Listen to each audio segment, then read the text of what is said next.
Okay, so we had already discussed that there on the physical as well as chemical properties of amino acids. So we will continue with this chemical properties, and just to remind you, on that day we had discussed on the reaction of amino acid due to carboxylic group. Alright, since if you remember the structure, alright, this is the basic structure of amino acid. It has a carboxylic group on one side and an amino group on the other side, and this is the side chain. So here we on that day we had discussed the reactions of amino acids only due to this carboxylic group, and the first reaction that we had discussed is the formation of esters, and we had discussed that amino acids in the presence of the benzyl alcohol or ethanol, it leads to the formation of the esters, right? And we had also discussed the reduction reaction, that is the amino acids, they can be reduced in the presence of reducing reagent like lithium aluminum hydride, right, and ether, resulting in the formation of an amino alcohol. And also we had discussed on decarboxylation reaction. Decarboxylation meaning the chemical reaction that removes the carboxyl group and releases carbon dioxide. So you can see decarboxylation reaction of amino acid, it gives rise to primary amine. So you can see the removal of this carboxylic group, it leads to the formation of primary amine and formation of carbon dioxide. So these we had discussed on that day, the reaction of amino acid due to carboxylic group. Now let us discuss on the second type of reaction of amino acids due to the amino group. Okay, so the reaction due to the amino group of amino acid. Now, the first reaction is reaction with ninhydrin. So you will understand this very well, as we have already discussed this on the practical. We have also performed the practical, and if you remember here that the amino acid, they react with ninhydrin to form a blue colored complex known as the Reuman's purple. Alright, so all the 19 amino acids, they react with ninhydrin to give a purple colored complex. Except for proline, if you remember the structure of proline, instead of amino group, it has an amino group in its structure. So except proline and hydroxyproline, they due to the presence of this amino group, they will react with amino acid to give a yellow colored complex. Alright, since proline, it has an amino group instead of amino group, and this reaction, it is used for the detection of amino acid by paper chromatography. Remember in the last practical that we did in the class, how you are treating the paper chromatography with ninhydrin in order to be able to see the amino acid, okay, the different colors of amino acid. If you remember, when they move through that paper chromatography, how you are able to see by treating the amino acid with ninhydrin. So they will react with ninhydrin to form this blue colored complex known as the Reuman's purple. But just remember, in the case of proline, it will give a yellow colored complex due to the presence of this amino group.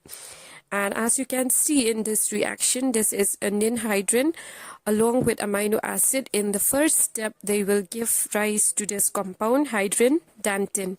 And again, this hydrin dantin, in the presence of ninhydrin and ammonia, it will give rise to this blue colored complex known as the Reuman's purple. Right? So The second reaction we have here is the reaction with Edmonds reagent.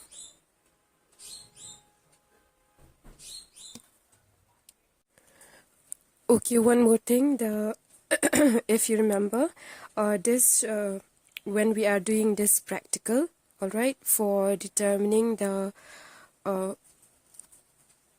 this amount of amino acid, remember, preparing the standard curve for amino acid using this ninhydrin.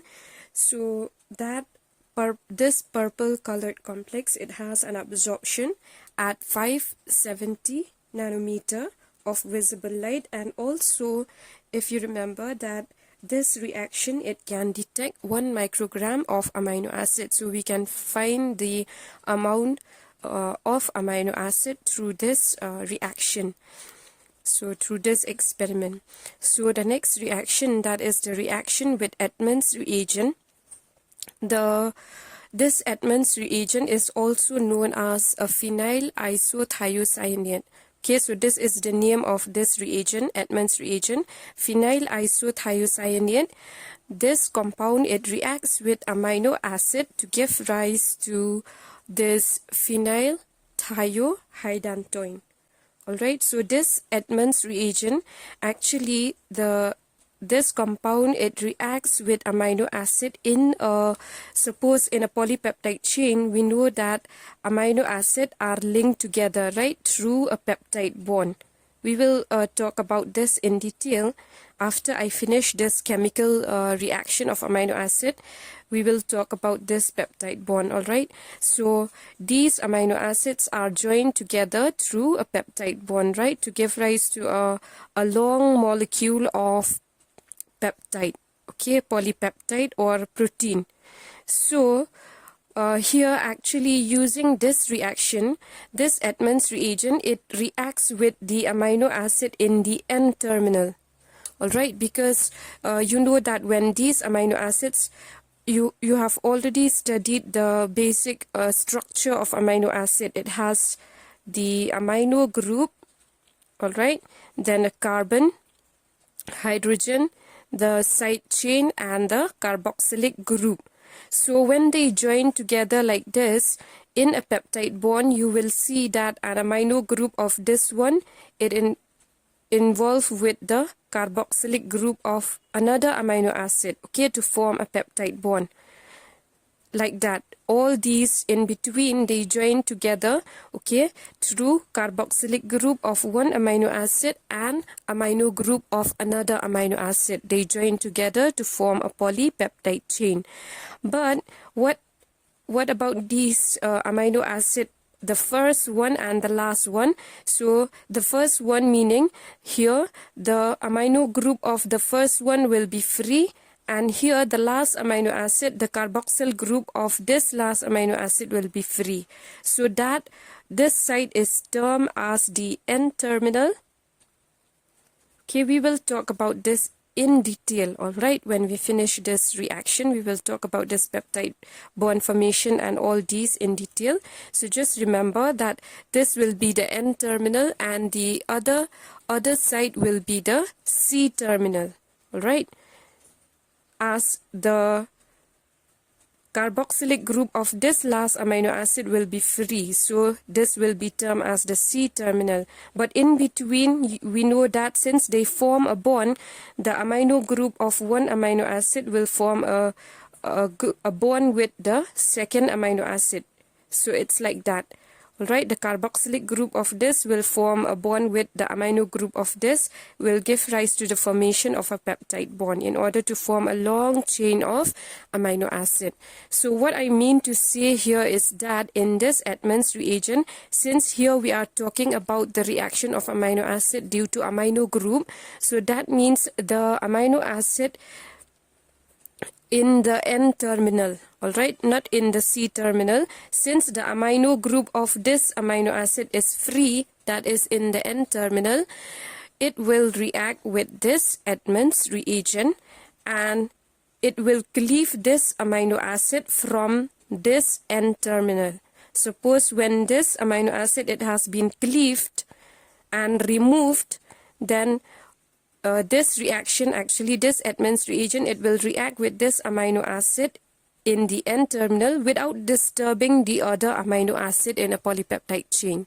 Alright, so without disturbing these amino acid, the Edmonds reagent or the phenyl isothiocyanate, it will react with the amino acid in the N-terminal and it will cleave this amino acid. So in this way, actually this reaction, it can be used for sequencing the amino acid in a polypeptide chain. Alright, sequencing meaning you will know what are the amino acids present in a particular polypeptide chain or in a particular protein. Suppose this is a protein, I want to know the sequence of amino acids present here.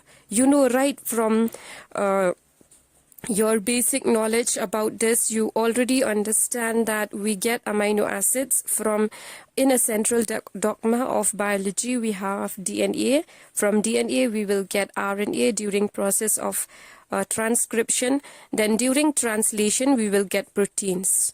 So proteins will be synthesized.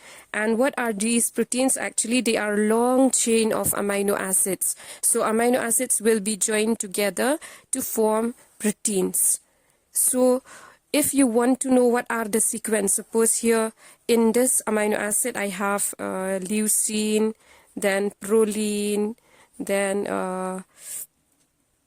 cytosine, tryptophan, and so on. How you will know this sequence of amino acid? What is the first amino acid, second, third, fourth here?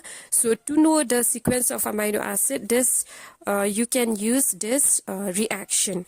Alright, since we know that this Edmonds reagent, it will bind and cleave only the N-terminal without disturbing the whole process. So when the reaction occur, when it cleaves the amino acid one by one, you will know what is the sequence of amino acids. So this particular reaction is important in sequencing of proteins. Alright. The next reaction that we have is reaction with another reagent, that is dansyl chloride.